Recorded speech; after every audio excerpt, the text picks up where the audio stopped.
요한계시록 13장에는 바다와 땅에서 올라오는 두 짐승에 대하여 말을 하고 있습니다. 이 짐승들을 이해하기 위해서는 구약의 다니엘서에 나오는 짐승을 알아야만 합니다. 그래서 다니엘서 7장 17절에 보면 그 네 큰 짐승은 네 왕이라 세상에 일어날 것이로되 라고 말을 했습니다. 다니엘이 벨사살 왕 원년에 하나님께서 그에게 보이신 것은 이제 앞으로 일어날 네 나라의 권세를 짐승으로 말하였던 것입니다. 그러므로 계시록에 나오는 이 두 짐승들에 대해서도 이 다니엘서에 말하는 그 관점으로 이해가 필요할 것입니다.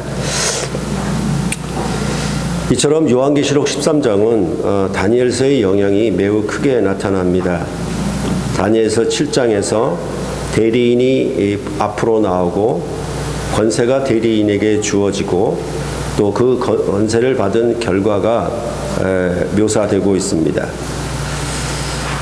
그것을 좀 더 구체적으로 얘기하면 인자가 하나님 보좌 앞으로 나아가고 그에게 권세가 주어지며 그 결과 모든 백성과 나라와 방언이 그를 섬기며 인자는 영원한 나라를 소유하였다라고 7장 13절과 14절에 말해주고 있습니다. 이렇게 권세자에게 나아가서 권세를 받고 그 권세를 시행하여 모든 나라를 자기 소유 삼는 그러한 패턴이 요한계시록 13장에서도 계속 동일하게 보이고 있는 것입니다. 용이 한 여자가 해산한 아이를 삼키려 하였으나 실패하였고 그 아이는 보좌 우편으로 올라갑니다. 이것이 바로 요한계시록 12장의 얘기였죠. 한 아이의 승천으로 말미암아 옛뱀이여 용인 마귀는 하늘의 전쟁에서 패하여 하늘로부터 쫓겨났습니다. 마귀는 이러한 싸움에 졌으면서도 불구하고 오히려 크게 분을 내어서 아이를 낳은 여자를 박해하려 했다라고 말하고 있습니다. 그리고 자기의 때가 얼마 남지 않은 것을 알고 더욱 발악을 하고 있는 것입니다. 다시 말해서 이제 전세가 완전히 기울어진 것이죠.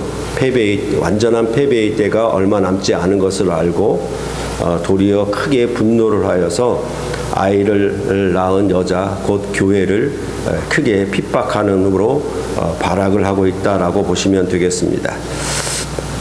그래서 바다와 땅에서 나오는 짐승을 부려서 사람들로 자기에게 경배하도록 하는 것입니다. 이러한 짐승들의 핍박 속에서도 성도들은 인내와 믿음으로 이기고 지혜와 총명으로 이긴다라고 말해주고 있는 것입니다. 그러니까 오늘 땅에서 나온 짐승, 올라온 짐승 이렇게 얘기할 때 그 결론적인 것은 18절에 있습니다. 지혜가 여기 있으니 총명한 자는 이렇게 보는 것이 결론적인 내용이라고 할 수가 있겠습니다. 바로 이러한 성도들, 지혜와 총명으로 이긴 성도들이 어린 양과 함께 시온산에서 구속의 노래를 14만 4천이 부르는 것을 이제 요한계시록 14장은 나타내고 있고, 또한 15장 2절에도 보면은 짐승과 그의 우상과 그의 이름의 수를 이기고 벗어나는 자들이라고 그렇게 말을 해주고 있습니다. 말씀드린 것처럼 요한계시록 13장 11절로부터 18절 오늘 본문에서는 땅에서 올라온 짐승에 대하여 말하고 있습니다. 11절로부터 12절을 보시면 내가 보매 또 다른 짐승이 땅에서 올라오니 어린 양같이 두 뿔이 있고 용처럼 말을 하더라. 그가 먼저 나온 짐승의 모든 권세를 그 앞에서 행하고 땅과 땅에 사는 자들을 처음 짐승에게 경배하게 하니 곧 죽게 되었던 상처가 나은 자니라. 앞에 바다에서 나온 짐승은 10뿔이 있고 7머리가 있었다라고 말을 하는데, 여기 땅에서 나온 짐승은 어린 양같이 두 뿔이 있다라고 말을 하고 있습니다. 이것은 바다에서 나온 짐승보다는 그 권세가 한 단계 낮은 것을 나타내고 있습니다. 그리고 그가 용처럼 말을 합니다. 이것은 뿔은 어린 양이고 말은 용처럼 하니까 위선을 행한다라고 푸는 사람들이 있는데 그렇지 않습니다. 13장 6절에 있는 것과 같이 신성 모독의 말을 할 것입니다. 그래서 용이 두 짐승, 곧 바다에서 올라온 짐승, 땅에서 올라온 짐승에게 공통적인 얘기는 있는데 뭐냐 하면 신성 모독하는 이름들이 있더라 이렇게 얘기했던 것처럼 하나님을 비방하는 그런 말을 하게 되는 것을 여기서 말을 하고 있는 것입니다. 그래서 13장 6절에 짐승이 입을 벌려 하나님을 향하여 비방하되 그의 이름과 그의 장막 곧 하늘에 사는 자들을 비방하더라 라고 하는 것이 용처럼 말을 하더라 라는 말의 의미가 되겠습니다. 근데 이 땅에서 나온 짐승이 하는 일의 목적은 처음 짐승인 바다에서 나온 짐승에게 땅과 땅에 사는 자들로 하여금 경배하도록 하는 것입니다. 그러니까 어린 양 같은 뿔, 용처럼 말을 하는 것은 모두 처음 짐승에게 경배하기 위한 것입니다. 그리고 그 처음 짐승을 가리켜 죽게 되었던 상처가 나은 자라고 말하고 있습니다. 이 둘째 짐승의 모습은 거짓 선지자의 모습입니다. 요즘에 뭐죠? 양두구육이라고 그러나? 그런 말을 많이 사용하고 있는데 여기도 보면은 어린 양 같은 건데 용처럼 되어 있거든요. 그러니까 이 양과 용은 양립할 수가 없죠. 어떻게 보면 전혀 다른 성격인데 이 전혀 다른 성격이 어떤 방식으로 나타나서 그 경배토록 하는가, 바다에 나온 짐승에게 경배토록 하는가, 그것이 중요한 초점이가 되겠죠. 이렇게 볼 때 이 둘째 짐승의 모습은 거짓 선지자의 모습이라고 할 수가 있겠습니다. 그래서 첫째 짐승 같은 경우는 입을 벌려 큰 소리로 말하며 하나님을 비방하는데 둘째 짐승은 첫째 짐승의 주장을 그럴듯하고 설득력 있게 만듭니다. 예수님도 이 거짓 선지자들을 짐승에 비유하여 말씀하신 적이 있습니다. 거짓 선지자들을 삼가라. 양의 옷을 입고 너희에게 나오나 속에는 노략질하는 일이라 라고 마태복음 7장 15절에 예수님이 경고해 주었습니다. 그러니까 양의 옷을 입었는데 속에는 노략질하는 일인 것처럼 이것은 어린 양의 두 뿔을 가졌는데 말은 용처럼 하는 것이에요. 그리고 이 모든 것은 처음 짐승에게 경배하도록 하기 위한 것이라고 그렇게 오늘 본문에서 말을 하고 있는 것입니다. 이것은 바로 그 신성모독, 하나님을 비방하는 것을 말을 하듯이 이처럼 거짓 선지자는 하나님께 경배하도록 말하는 자가 아니라 땅의 국가를 경배하도록 말하는 자라고 보시면 되겠습니다. 요즘으로 보면은 여러분이 보실 수 있는 태극기 부대와 같은 자들이 바로 이런 자들입니다. 여러분들도 뉴스를 통해서 보면 아시겠고 또 유튜브를 보면서 아시겠지만은 정광훈 목사의 설교를 들어보면 전부 멸공입니다. 그리고 반공이에요.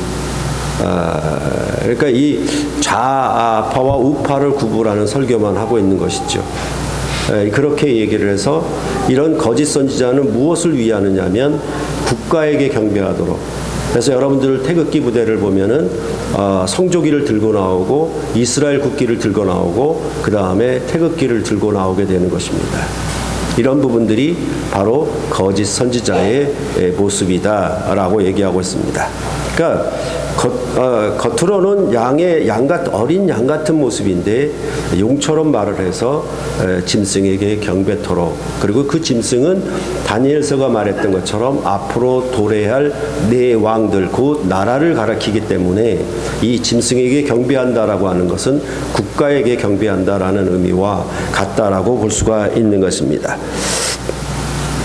그럼 구체적으로 어떤 방식으로 처음 짐승에게 경배하도록 할 것인가에 대하여 13절 이하에 말하고 있습니다. 13절과 14절을 보시면은 큰 이적을 행하되 심지어 사람들 앞에서 불이 하늘로부터 땅에 내려오게 하고 짐승 앞에서 받은 바 이적을 행함으로 땅에 거하는 자들을 미혹하며 땅에 거하는 자들에게 이르기를 칼에 상하였다가 살아난 짐승을 위하여 우상을 만들라 하더라 라고 말하고 있습니다. 그러니까 큰 이적을 행하여 땅에 거하는 사람들을 미혹하게 하고 그들로 하여금 우상을 만들어 경배토록 하는 그런 일을 한다라고 말해주고 있습니다. 여기에 나오는 큰 이적은 불이 하늘로부터 내려오게 하는 것인데 이러한 이적은 구약의 엘리야 선지자 때 나타내 보였던 것입니다. 이스라엘이 전체적으로 바알과 아세라를 섬기는 우상의 나라가 되어 있었을 때 이 우상의 선지자들과 여호와 하나님의 선지자인 엘리야 선지자가 갈멜산에서 대결을 벌였습니다. 하늘에서 불을 내려 제단에 제물을 태우는 신이 참 하나님이시다라는 것을 서로 증거하기 위해서 대결을 벌인 것입니다. 그래서 열왕기상 18장 24절에 보면은 너희 곧 바알의 선지자들은 너희 신의 이름을 부르라. 나 곧 엘리야는 여호와의 이름을 부르리니 이에 불로 응답하는 신 그가 하나님이니라. 백성이 다 대답하되 그 말이 옳도다.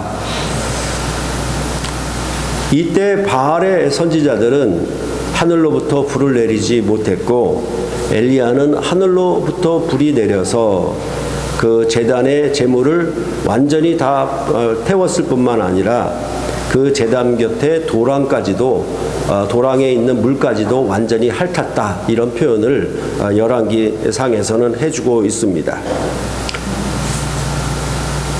이것은 결국 뭐냐 하면 누가 참 하나님이냐, 어느 선지자가 섬기는 분이 참 하나님이냐는 대결을 벌였는데 이런 결과를 통해서 열왕기상 18장 39절에 보면은 이스라엘 백성들로 하여금 여호와 그는 하나님이시로다, 여호와 그는 하나님이시로다라고 하면서 그에게 경배를 하게 했던 것입니다. 바로 이것을 가져와서 불이 하늘로부터 내리게 하는 그런 큰 이적을 행한다라고 말을 하는 거고 있는 것입니다. 그런데 여기서 계시록에서는 도리어 신성 모독을 하는 둘째 짐승이 하늘에서 불을 내리게 했습니다. 그러니까 열왕기상에서는 거짓 선지자, 곧 우상을 섬기는 선지자들이 하늘에서 불을 내리지 못했는데 여기서는 도리어 이 거짓 선지자 역할을 하는 자가 하늘에서 불을 내리게 했다라고 큰 이적을 나타내 보였다라고 말하고 있는 것입니다. 그러니까 사실은 뭐냐 하면 바알과 아세라를 섬기는 거짓 선지자들보다 여기 땅에 나온 짐승의 거짓 선지자가 훨씬 더 큰 권세를, 이적을 행하는 선지자인 것을 나타내 주고 있는 것입니다. 그러니까 어린 양 같은 두 뿔이 있다라고 하는 것처럼 마치 자기가 증거하고 말을 하는 것이 참 하나님께 대하여 말을 하는 것처럼 그렇게 여기서 묘사를 하고 있는 것입니다. 그래서 하나님을 대항하고 땅에 거하는 자들을 미혹하는 권세가 가장 절정으로 높아 있는 것입니다.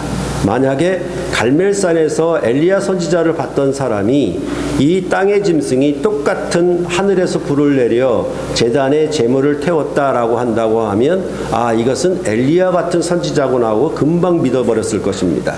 그러니까 이 땅에서 나온 짐승은 그처럼 어린 양과 같이 그렇게 자기를 가장하고 나타내어서 마치 참 선지자인 것처럼 그렇게 큰 이적을 행하기 때문에 많은 사람이 미혹을 당하게 될 것이라고, 그 미혹을 당한 결과는 땅에 그 처음 짐승에게 경배하게 되는 것으로 나타난다라고 오늘 본문은 말해주고 있는 것입니다. 그러니까 이것을 성경을 곧이곧대로 믿어서 이제부터 우리가 어느 누가 하늘로부터 불을 내리는가 아니 내리는가 그거를 살펴보려고 찾아 나서는 사람들은 참으로 어리석은 자들입니다. 이것은 큰 이적을 행하여 많은 사람들을 미혹하기 위한 것이며 또한 악한 권세가 열왕기상 때보다 훨씬 더 강화되어 있어서 절정으로 나타내 있는 모습을 기록하고 있는 것이지, 그런 표현인 것이지, 이제부터 하늘부터 불을 내리는 자가 있는가 없는가, 그러면 그가 땅에서 나온 짐승인 것을 알겠다, 그런 방식으로 이해해서는 곤란하다는 것입니다.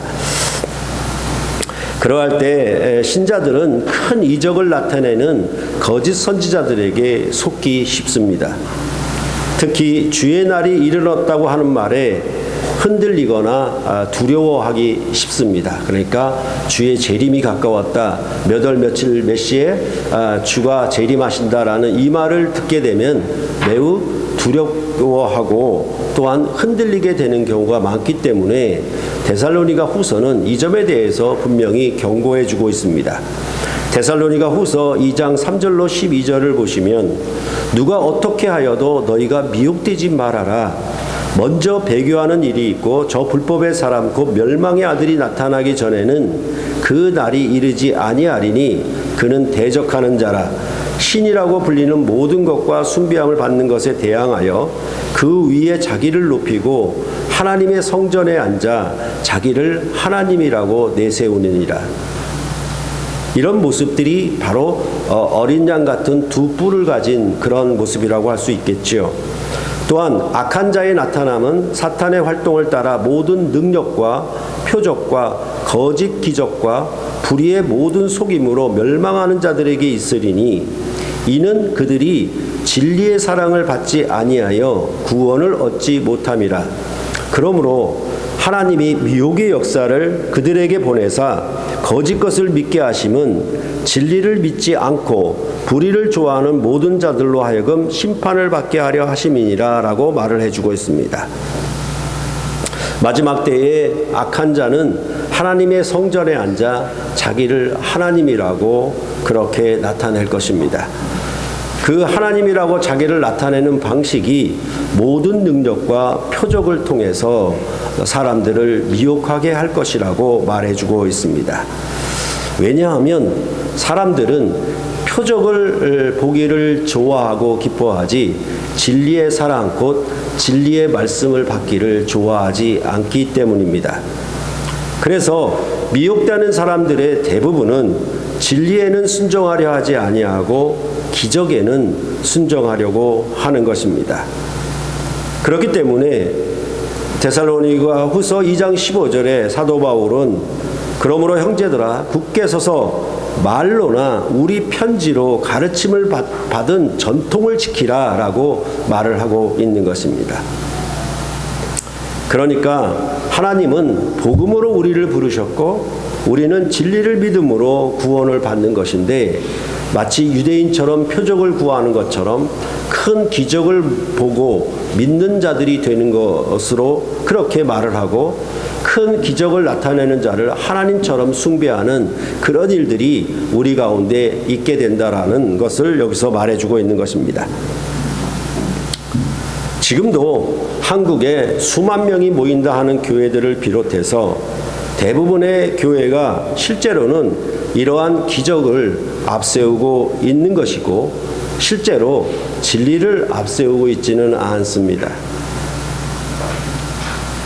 그러니까 특별 새벽 기도회를 40일간 하면은 아이를 못 낳던 여인이 아이를 낳게 될 것이다 라고 하는 간증이 이어지게 되면 이제 나도 너도 전부 40일 새벽 기도회에 참여하게 되고 그 교회는 40일 새벽 기도회를 통해서 부흥하게 되고 결국은 어떻게 됐냐면 아버지가 아들에게 그 교회를 세습하는 걸로 나타났습니다.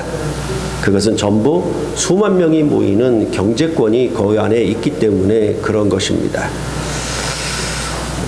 이러한 표적의 경우로 많은 사람들은 대체적으로 성도수가 많은 교회의 목사의 말은 들으려 할지언정 성도수가 적은 교회의 목사는 하찮게 여기는 경우가 많이 발생을 하는 것입니다. 이들은 진리가 무엇인가에 대하여 관심이 있는 것이 아니라 성도 수가 많은가 적은가에 관심이 있다라는 것으로 말을 하고 있습니다. 이것도 전부 큰 기적을 바라는 심리를 이용해서 전체적으로 이렇게 교회와 목사가 형성되어 있는 것입니다. 이렇게 진리를 사랑하지 아니하고 이 기적과 큰 표적을 나타내는 것을 사랑하는 자들에게는 하나님이 심판하실 것이라고 말씀을 하고 있고, 사도 바울이 말하는 것처럼 내가 전한 말 또한 편지로 가르치는 이 하나님의 말씀의 전통에 굳게 지켜라, 이것을 서 있어라라고 그렇게 권면을 하고 있는 것입니다. 왜냐하면 마지막 때에 이런 자들이 많이 등장하기 때문에 그렇습니다. 이런 것을 좋아하는 사람들을 수만 명이 한 곳에 모이는 곳이니까 대량으로 한 곳에 모여 있으니 어쩌면 게릴라처럼 숨어 있어서 그들을 섬멸하려면 많은 힘이 들겠지만 한 곳에 모여 있으니까 하나님께서 심판하시기도 참으로 편리할 것입니다. 계시록 13장 15절을 보면 그가 권세를 받아 그 짐승의 우상에게 생기를 주어 그 짐승의 우상으로 말하게 하고 또 짐승의 우상에게 경배하지 아니하는 자는 몇이든지 다 죽이게 하더라. 둘째 짐승이 권세를 받았습니다. 그 권세는 짐승의 우상에게 생기를 주고 말하게 하는 것입니다. 이것을 마치 이제 그 로봇이 말하는 것, 그렇죠? 인공지능을 넣어서 로봇이 움직이고 말하는 것을 가리키는 것이라고 말하는 사람들이 있는데 그것은 옳지 않습니다. 구약의 우상들은 목석으로 만들어서 사실은 말하지 못한다라고 그렇게 구약의 선지자들이 공격을 했었습니다. 그런데 여기 계시록에서는 이 우상이 말을 합니다. 그러니까 이것도 사실은 그 짐승의 권세, 악한 권세가 절정으로 높아 있는 것임을 우리에게 나타내 주고 있는 것입니다. 하나님은 창조 때에 흙으로 사람을 지으시고 생기를 그 코에 불어넣으시니 사람이 생명이 되었다라고 말해주고 있습니다. 이것은 바로 하나님과 관계가 맺어진 것이라고 말씀을 드렸습니다. 그러므로 이것은 우상의 권세가 종교적인 권세로 극대화되어 있음을 나타내는 것입니다. 마치 하나님과 직통하는 자인 것으로 자기를 말하는 목사들과 같이 되어 있는 것입니다. 이 우상이 말을 하는데 하나님처럼 말을 하는 것처럼 마치 생명이 들어가서 살아있는 하나님과의 관계에서 말을 하는 것처럼 그렇게 권세를 받고 있다라고 말을 하고 있는 것입니다. 그리고 이 우상에게 경배하지 않는 자는 다 죽입니다. 어떻게 죽이느냐에 대해서 16절로부터 17절에 말해주고 있습니다. 그가 모든 자, 곧 작은 자나 큰 자나 부자나 가난한 자나 자유인이나 종들에게 그 오른손에나 이마에 표를 받게 하고 누구든지 이 표를 가진 자 외에는 매매를 못하게 하니 이 표는 곧 짐승의 이름이나 그 이름의 수라라고 말해주고 있습니다. 오른손이나 이마에 표를 받는 것은 신명기 6장 4절로부터 9절에 나와 있는 말씀입니다. 거길 보면 이스라엘아 들으라, 우리 하나님 여호와는 오직 유일한 여호와이시니 너는 마음을 다하고 뜻을 다하고 힘을 다하여 내 하나님 여호와를 사랑하라. 오늘 내가 네게 명하는 이 말씀을 너는 마음에 새기고 내 자녀에게 부지런히 가르치며 집에 앉았을 때에든지 길을 갈 때에든지 누워있을 때에든지 일어날 때에든지 이 말씀을 강론할 것이며 너는 또 그것을 내 손목에 매어 기호를 삼으며 내 미간에 붙여 표로 삼고 또 내 집 문설주와 바깥문에 기록할지니라 라고 말씀을 드렸습니다. 그래서 이렇게 손목에 기호를 삼고 이마에 미간에 붙여서 표를 삼는 것에 대하여 저는 마가복음을 강론하면서 이것은 그 암호 표시다라고 말씀을 드렸습니다. 암호 표시라고 하는 것은 아군인지 적군인지 그것을 표시하는 것이라고, 비표로 표시하는 것이라고 말씀을 드렸던 그런 기억이 있습니다. 그러니까 이렇게 이스라엘 백성에게 이렇게 손목에 매어 기호를 삼고 미간에 붙여 표를 삼는 것은 조상에게 언약하셨던 하나님의 복이 후손에게도 같이 미치게 하려고 그렇게 한 것입니다. 그러므로 표를 받고 새긴다는 것은 그 약속과 권세에 참여하여 그것을 함께 누린다는 것이며, 아울러 그의 백성 곧 그의 하나님의 소유가 되었다라는 것을 나타내는 표식입니다. 이것은 바로 인을 쳤다라는 것도 역시 소유로 삼는다는 표시인데, 저는 그 인을 쳤다라는 것을 세례를 받았다라는 것과 동일하게 봅니다. 그러므로 짐승의 표를 받는 자는 그의 소유가 되어서 그에게 속한 권세를 모두 받아 그 짐승이 주는 생명을 누리게 되어 있는 것이죠.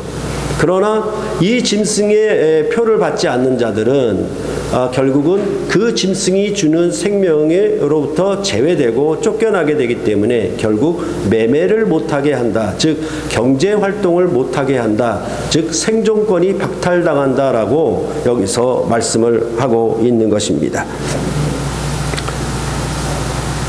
그러할 때 구약의 거짓 선지자들은 발람처럼 이스라엘을 저주해서 자신이 받는 부와 영화를 누리려고 했었지만 남의 것을 빼앗으려고는 하지 않았습니다. 바알의 우상으로 온 이스라엘이 우상의 나라가 되었을 때에도 바알 선지자들은 생존권을 박탈하지는 않았습니다. 기껏해야 아합 왕이 나봇의 포도원을 약탈하고 강개함으로 빼앗는 그 정도였습니다. 이러한 점이 구약의 거짓 선지자들과 계시록에 나오는 짐승 곧 거짓 선지자와 다른 점입니다. 즉 교회를 미혹하는 거짓 선지자들의 권세가 경제적인 활동에까지 미치도록 되어 있다라는 것입니다. 하나님을 대적하는 바벨론의 권세 아래서 거짓 선지자들이 호황을 누리고 있고, 이러한 경제권이 그들에게 극대화되어 있는 것을 볼 수가 있습니다. 앞서 말씀드린 것처럼 우리가 알 수 있는 사람은 정광훈 목사와 같이 부동산 알박기를 해서 수백억으로 챙기려고 하는 그런 모습들을 보면은 여러분들이 알 수가 있을 것입니다. 18절을 보면은 지혜가 여기 있으니 총명한 자는 그 짐승의 수를 세어보라. 그 수는 사람의 수니 그의 수는 666이니라 라고 말하고 있습니다. 우리가 알고 있는 이 아라비아 숫자가 나타나기 전까지는 문자가 숫자 역할을 하도록 되어 있었습니다. 그래서 666을 나타내는 그 문자를 조합해 보니까 히라보로는 라테이노스, 즉 로마 제국을 가리키는 것이고, 히브리어로는 로마의 네로 황제를 뜻하는 것이 되었습니다. 또 이것은 어떤 개인 인물, 즉 히틀러나 아니면 카드 그리고 바코드, 컴퓨터 등 이런 것을 뜻한다라고, 이런 것을 가리킨다라고 6666을 그렇게 푸는 사람들이 있었습니다. 이런 방법을 가리켜서 뭐라고 그러냐면 게마트리아라고 말을 합니다. 이 외에도 짐승의 수를 연대기적으로 이해를 해서 이것은 짐승이 제위하는 기간, 그것을 가리키는 것으로 보기도 하거나, 아니면 이 수가 적 그리스도적 세력, 아니면 이 둘 다 합한 그런 것을 가리킨다라고 보는 해석이 나오고 있습니다. 그래서 이 666을 해석하는 것은 딱 세 가지예요. 그렇죠? 이런 세 가지 경우를 볼 수가 있는데, 그러나 이 수는 본문이 말하는 것처럼 뭐라고 그러냐면 사람의 수다라고 말을 하고 있습니다. 또한 요한계시록에서 반복해 나타나는 완전 수인 7과 대비되는 숫자가 바로 6입니다. 그러므로 이 666, 곧 삼중적인 6이 요한계시록 전체에서 신적인 완전함을 나타내는 7과 대조되어 있다라는 것을 여러분들이 보시면 되겠습니다. 그러므로 무언가 하나님의 언약의 성취가 완결되는, 그래서 일곱인, 일곱 나팔, 일곱 대접으로 완결되는 이런 7, 아시아의 7교회 이렇게 얘기했던 전체적으로 이 7 구조가 여기서 나타나는 사람의 수는 그 완결되고 완전되는 것에 비교하여서 불완전하고 불완결되는 그런 모습을 나타내는 숫자라고 보시는 것이 요한계시록 전체 문맥에서 이 666을 해결하는 그런 방법의 접근이라고 할 수 있겠습니다. 그렇기 때문에 우리가 그 7일 질서에 있어서 하나님은 사람을 제6일에 창조하셨습니다. 그러니까 제6일까지의 창조를 보면은 하늘과 땅과 바다를 다 지으시고 그 안에 만물을 공급하시고 결국은 사람을 지으사 이 만물을 사람에게 주도록 하셨죠. 그러니까 6일까지만 보면은 뭐가 되어 있냐면 사람의 권세가 가장 높습니다. 절대화되어 있죠. 그런데 이것이 6일로만 창조가 완성된 것이 아니라 제7일에 안식일 통해서 완성되도록 되어 있는 것이죠. 다시 말해서 만물을 지으시고 사람을 지으셨고 이 사람이 최고의 영광과 권세와 특권을 가지고 있는데 이 사람이 누구에게 안식일에 하나님께 경배해야 그것이 완전수가 되는 것입니다. 제7일이 된다라고 말을 할 수가 있겠죠. 그러니까 6일까지는 사람의 수로 아주 대단한 권세를 가지고 있겠지만은 이 사람이 온전하게 되는 것은 제7일에 하나님 앞에 경배해야 하는 것임을 7일 구조에서 나타내 주고 있었던 것입니다. 그러므로 사람이 하나님의 영광을 반영하지 않고 자기 영광을 추구하는 최고의 권세가 바로 666입니다. 이것은 하나님의 성전에 앉아서 자기를 하나님이라고 칭하는 경우도 마찬가지이겠습니다. 그러할 때 그 666이라고 하는 것은 오늘 본문 즉 13장 11절에서 18절에 나오는 이 말씀 이 문맥에서 보자라고 하면 사람의 권세가 극대화되는 것은 뭐냐면 국가적인 형태로 나타나는 것이고 하나는 종교적인 형태로 나타나는 것이고 또 하나는 경제적인 형태로 나타나게 되어 있습니다. 이것이 각기 666이 되는 것입니다. 오늘 본문에서 말했듯이 짐승에게 경배한다라고 하는 것은 바로 국가에게 경배한다라는 것이고 또한 거짓 선지자가 발동하는 것은 종교적인 권세를 나타낸다는 것이고 매매를 못하게 한다라고 하는 것은 경제권을 쥐고 있다라는 의미를 갖고 있는 것입니다. 사람이 가지고 있는 이러한 권세는 국가적인 권세와 그 다음에 종교적인 권세 그리고 아울러 경제권을 소유할 때 사람의 권세는 극대화되어 있는데 이것을 요한계시록에서 말할 때 뭐라고 그러냐면 그것은 불완전하다. 그리고 그것은 사람의 수다라고 말하고 있습니다. 그것은 짐승의 수라고 그렇게 말씀을 하고 있는 것입니다. 그러할 때 이 666은 이미 우리가 복음서에서 보여졌습니다. 예수님은 요단강에서 세례를 받으신 후에 광야에서 마귀로부터 시험을 받으셨습니다. 그것이 3번의 시험이었습니다. 그 첫 번째 시험은 돌을 떡덩이로 만들어 보라는 시험이었고 두 번째 시험은 성전 꼭대기에서 뛰어내리라는 시험이었고 세 번째 시험은 만국을 줄 것이니까 마귀에게 경배하라는 것이었습니다. 그러니까 이 세 가지 전체적인 시험의 목표는 뭐냐 하면 결국은 마귀에게 경배하는 것인데 무엇을 가지고 얘기했냐면 돌을 떡덩이로 만들어 보라는 것은 경제권을 가지고 얘기하는 것이고 성전 꼭대기에서 뛰어내려서 하나님이 네 발을 상하지 아니하도록 지키는가 보자라고 얘기하는 것은 종교권을 가지고 얘기를 하는 것이고 그 다음에 만국을 너희에게 준다는 얘기는 국가의 권세를 가지고 얘기를 하고 있는 것과 같이 병행을 하는 내용입니다. 그러니까 사실은 666이라는 숫자가 요한계시록에 여기 한 번만 성경에서 한 번만 나오지만은 실제로는 예수님은 이 시험을 요단강에서 세례 받으신 후에 어떻게 봐서는 인칩을 받은 후에 예수님은 3가지 시험을 이기셨습니다. 단 이 3가지 시험은 무엇을 얘기하고자 하는가 하면은 이스라엘이 이 3가지 시험에 넘어졌기 때문입니다. 그 넘어진 시험을 예수님께서 친히 오셔서 그 시험을 모두 극복하고 이기심으로 말미암아 그 궁극적인 승리는 결국 이 예수님의 십자가의 죽으심과 부활에서 그 권세를 이기심을 승리를 나타내고 있는 것입니다. 그렇기 때문에 이 전체적인 얘기는 뭐냐 하면 네가 하나님의 아들이거든 이라고 물어본 것이었으며 또한 그 하나님의 아들은 무엇으로 이기느냐라고 했을 때 세 가지 시험은 전부 다 기록된 말씀으로 예수님은 이 마귀의 시험을 이겼다라고 그렇게 말씀을 하고 있는 것입니다. 그러니까 이런 것과 똑같이 병행하면서 오늘 18절에 이렇게 말하는 것입니다. 지혜가 여기 있으니 총명한 자는, 이렇게 말씀을 하고 있는 것입니다. 우리 주님도 말씀으로 마귀의 시험을 이기셨고 오직 하나님의 뜻에 순종하심으로 사탄의 권세를 이기셨습니다. 그렇기 때문에 여러분이 아시는 것처럼 베드로 후서에서 베드로 사도도 마지막 유언의 말씀으로 교회에게 당부하신 말씀은 뭐냐 하면 성경의 중요성, 그리고 성경 해석의 중요성에 대해서 마지막 유언으로 말씀하신 것입니다.